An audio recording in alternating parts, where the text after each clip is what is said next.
The US Championship, round 10 in the lead. Fabiano Caruana, and just behind him, Ray Robson. But what's going on at the other end of the table? We should catch up with our friend Hans Niemann. And in round 10, he was facing the player right at the bottom of the table, Elshan Moradiabadi. So both players having a rough time going into this. Moradiabadi 2 out of 9. And Niemann with 3.5 out of 9. Well, after the game, Niemann said, I decided I was either going to lose or I was going to win. I was not in the mood for another brilliant game. I wanted to go back to my roots and play absolutely psychotic chess. I don't know what's got into me playing the Berlin, trying to make draws. I felt like if there was any day to go absolutely insane and to disregard all chess principles, then today was the day. So there you go. When a player is at the bottom of the table in these round robin tournaments, you know, they get targeted. That is tough. Would it pay off? Let's have a little look. Moradiabadi with white, Niemann black. So far so good. King's Indian from Niemann. So an uncompromising opening. He's looking for a fight. And Moradiabadi plays bishop g5. Now this is the so-called Smyslov system. And, well, it's very positional. Smyslov won some nice games. You play like this and here and after e5. Very often you exchange here and play a rook to d1, and yeah, it's a positional game basically. But Niemann wants something more combative, more well, just really double-edged basically, and goes for a kind of Benoni position with c5. And Moradiabadi accepts the invitation. Could go e3 there, but d5 is the principal move. d6, e3, knight d7, and here I'd quite like the move knight d2 actually, which keeps options open. The knight, I think it looks good on this square, bolstering the c4 pawn, and you can decide in a moment where you want to place the bishop. But bishop e2, that's a fairly tame move and allows Niemann to expand on the king side. And this is very much in the style that he wanted this game. So he takes a risk in advancing the g-pawn. Of course, that can rebound. But there is a big prize for doing this, and that's taking the dark-squared bishop. And that means that this bishop just rules this long diagonal. So, you know, I'm not surprised that Niemann leapt at the chance to do this. And he was playing very quickly. And this was also obviously part of his strategy in this game, to play not just to get a sharp position on the board, a double-edged position, but to put the pressure on. Just play very quickly. So the knight comes over to bolster the king side. Knight d2. a6, potentially expanding with b5, so a4. Bishop d7. And afterwards, Niemann said, this is amazing. This is like a dream. He felt like he'd got his, you know, best position he could out of the opening, exactly what he wanted. And I have to say, it is, to my eyes, this looks more fun for black to play than white, just because of that fantastic bishop. And there's potential to expand with b5 as well. That said, it's still not so bad for white. Just castling here makes sense.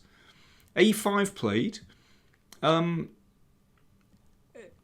Niemann couldn't believe that move afterwards. I mean, it's very interesting, his sort of snap assessments after the game. And I understand what he means. He thought that this was basically the wrong way for white to play.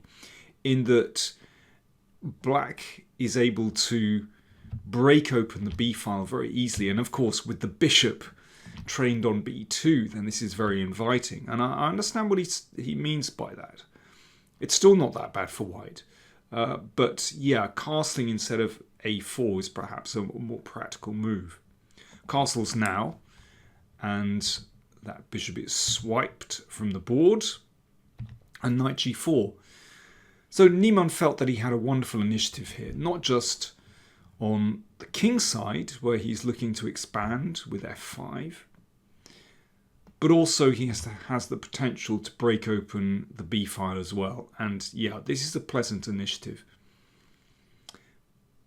But it's still not that bad for white. Queen d1. But Moradiabadi was spending a fair amount of time here. And that is a problem.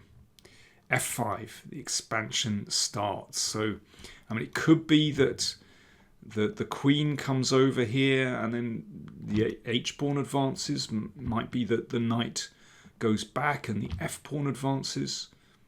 This is fun. And yes, if that's exchanged off, well, both bishops look good now. And the queen can come over, the h-pawn advances. Very nice for black. e4.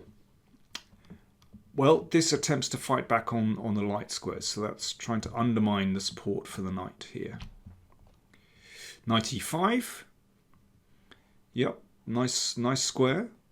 And it's tempting white to play f4, which would not be very advisable because at some moment a check could arrive here and the king might just get mated on the h-file. So yeah, that f-pawn needs to stay on f2. Takes on f5. Reminds me a little bit of the Leningrad Dutch, actually. You often get this kind of structure. And the bishop on g7 raking down the board. But yeah, there is no dark squared bishop to counter. That's the difference. So it does look really pleasant for black. And here, Niemann decides just to bring the queen over, which looks very sensible. It's also really tempting just to play b6 to crack open the b file. And yeah, that looks really nice, actually. Queen e8, anyway, also very tempting. But bishop h5, so this fights back a little bit because, well, the queen, really wanted to come to the king side. And it can do now, but the bishop has to come back. I guess the queen could have come to d7, but it's not exactly where it wanted to go. So bishop g6, and I think white has achieved something by exchanging those bishops, actually. But still looks very pleasant for black. And here, Niemann played rook f7, but actually I think just pushing on with the kingside pawns straight away, I think would have been pretty good for black. That feels like the right way to play because, I mean, obviously I understand, he's looking potentially to double rooks on the f-file. But it seems to me that b6 is still the move that I would like to play, even if it gives a little bit of counterplay here. But I think it's going to be more relevant that black has pressure on b2 and then can turn towards the king side. I think the nice thing about black's structure here is that pawn on e7 actually blocks the 7th rank. So if white does ever manage to break through, it won't be fatal for black's king. So yes, I think advancing these pawns straight away, either g4 or h5, feels like the right way to go. But rook f7 played. Feels like black needs 3 rooks in this position to double here, but also to keep one on the b file. Knight e4. And yeah, I mean, that is in the line of the bishop, so that's understandable. Bishop d4, so bishop comes to a beautiful square here. And rook a3, so yes, the knight cleared out of the way, and the rook has potential to defend along the third rank. g4, rook d3. So now white actually starts to fight back, and Niemann just missed the idea here. This is still very pleasant for black if b5 or b6 is played, basically just opening up the b file. And importantly, that keeps an eye on the b pawn. And black has the initiative. Certainly not winning yet, but it is a very pleasant position for black. But rook f5. This was just too casual. And Niemann said afterwards, this was way too arrogant. I missed everything. So he was quite harsh on himself, actually. Queen d2. Right, now it's quite clear what white is up to. So he's looking to sack an exchange, basically, and also support b4. Rook f8, so Niemann continues with his plan of doubling on the f file, but b4, and this is fighting back, and white's queenside pawns look pretty good. And this is not at all simple now. Rook e5. I mean, this really pushes white into this sacrifice. So first of all, pawn takes pawn. So remember, the bishop is under fire. And rook takes bishop. This is, of course, what Moradiabadi has been building up to, getting rid of that powerful bishop. Now, the knight is under attack, so that has to move first, but this pawn is going to drop. And white is left with this very pleasant center. And with these pawns gone, then you can see that black's position just feels a lot shakier, and this knight has so much potential now to come into the position. Looking at all these squares, as I said, beautiful central control for white, and the queen on d4 also looking very strong. The question is, what does black have on the king side to balance this? So there's still pressure here. There is still potential to attack on the h-file. But that is a huge piece. That is an octopus on e6. A classic octopus knight. Just making life very difficult for all of black's major pieces, actually. But Niemann had been playing quite quickly, putting the pressure on Moradiabadi. And here, okay, we're at move 34, still 6 moves to get to the time control at move 40. And, you know, you need to be precise here. And here, you know, that this is where calculation kind of goes out of the window and you start playing on sort of general principles.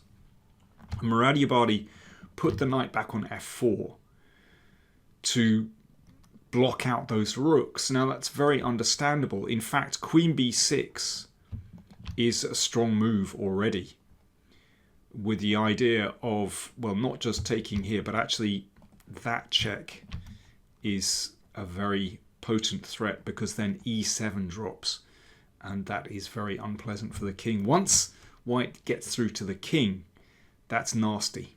Then there's no chance of counterattacking here. But knight f4 played looks very reasonable to shut out the rooks and you gain a tempo on the queen. And then the queen came down to a7. And this starts to get very tricky now. h4. Black's counterplay on the king side is suddenly very real. Really difficult position now. So, for example, if c5, I mean, that's the kind of move one wants to make, just to push through, then black can take here, and then play rook h6, and this is actually winning for black.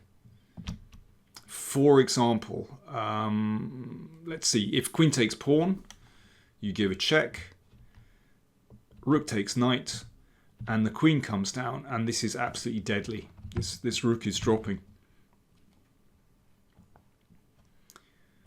So this is serious counterplay now after h4. In fact, by very careful steps, white can still survive. My computer shows me that rook e1 is the best move. And after this, the king steps out and white seems to be okay. But, you know, you have to find a couple of very delicate moves. You have to get them in the right order, and that's tricky. And even here, this still looks very tricky indeed. I think the point of this is that this check can be parried by rook e2. I mean, even that's not simple, but anyway, that's the idea. But it seems like white can survive. But instead, Moradiabadi played queen takes b7. Oof. Now, watch what happens. Okay, I'll hand it over to you. Time for my slurp of tea. And you have a little think. Black to play. How do you play here? Black to play.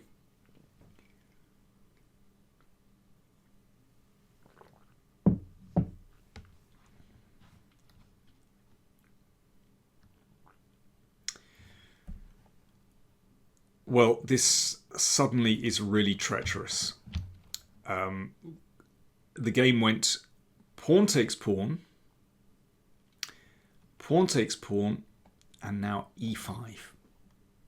I hope you spotted the idea. And here Moradiabadi resigned.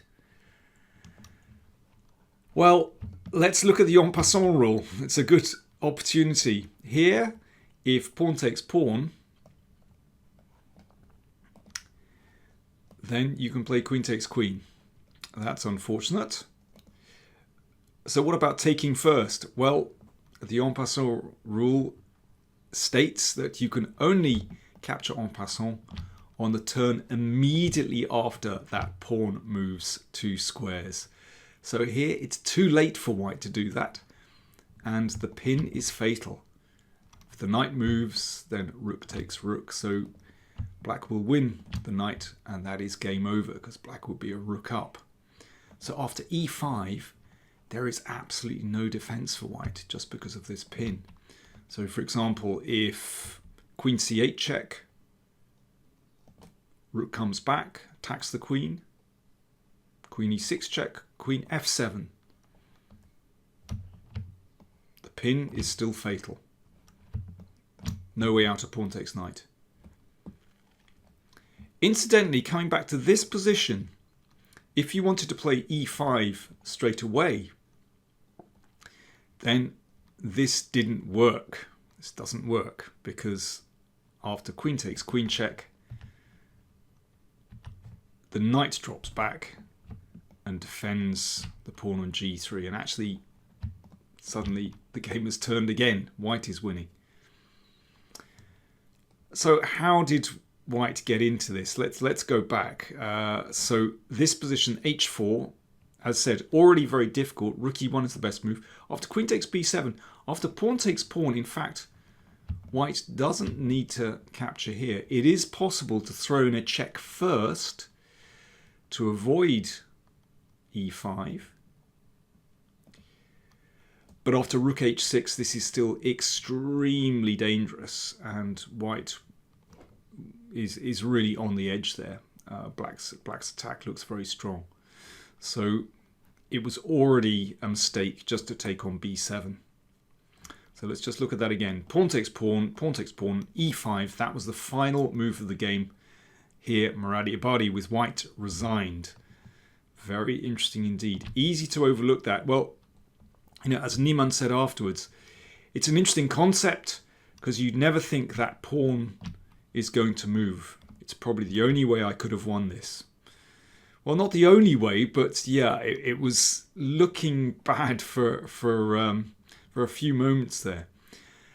After the game, I mean, Niemann gave another fascinating interview, actually. Do check it out. I'll try and find the clip and put the link in the comments.